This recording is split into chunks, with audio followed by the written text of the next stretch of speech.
ছোটোবেলায় একটা কথাই বারবার মনে হতো যে কবে বড় হব।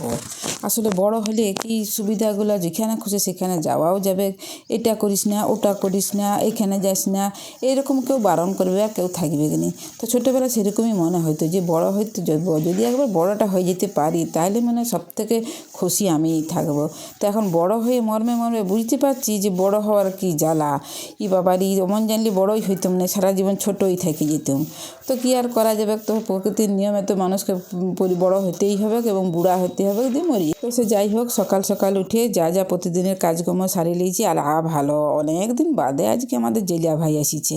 আসলে এত ঠান্ডা না, নদীতে মাছ ধরতে পারেনি বেচারি, একটা পুকুরে মাছ ধরতে গেছিলো, দিয়ে ওই রুই মাছটা নিয়ে এসেছে আমার জন্য।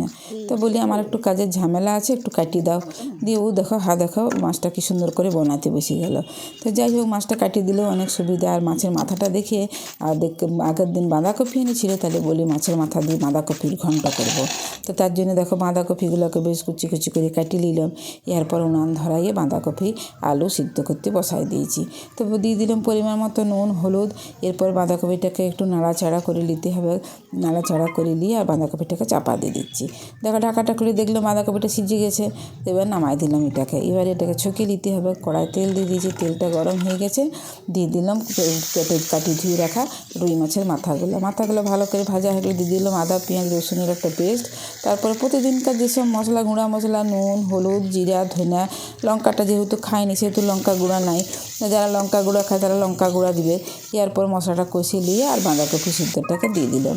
দিয়ে ভালো করে বেশ কষে মশলার সঙ্গে কষে আলাম, আবার আগে একটু চিনি দিয়ে নামাই দিলাম। এরপর দেখো শাক রান্না করবো। তো ওই যে যেই বড়িগুলো সেই দিয়েছিলাম, তো তোমাদের সঙ্গে শেয়ার করা হয়নি, তো বলি আজকেই দেখাই দিয়ে ভালিছে মুচমুচে বড়িগুলো রান্না বান্না করে খাওয়া দাওয়া করে বেরিয়ে গেলাম হাঁটতে। তো দেখো এই হাঁটাতে যাওয়ার রাস্তাটা আমার এত ভালো লাগে যে কি বলবো। একদিকে দেখো কত বড় পুকুর, অন্যদিকে দেখো সরিষা ক্ষেত, হলুদ হলুদ ফুল ফুটিয়ে আছে, বড় সুন্দর কিন্তু মনোরম বেশ দৃশ্যটা খুব সুন্দর লাগে। দেখছি আদিবাসীদের এখানে চলো দেখি, আমিও চলে গেলাম।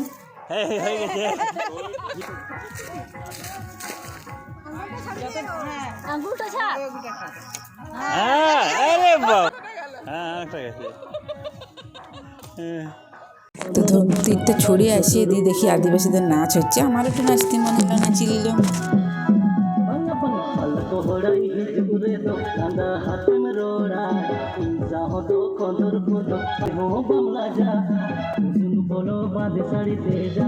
আজকের ভিডিওটা কেমন লাগলো অবশ্যই কমেন্টে জানাবে। আজকের মতো আসি, টাটা।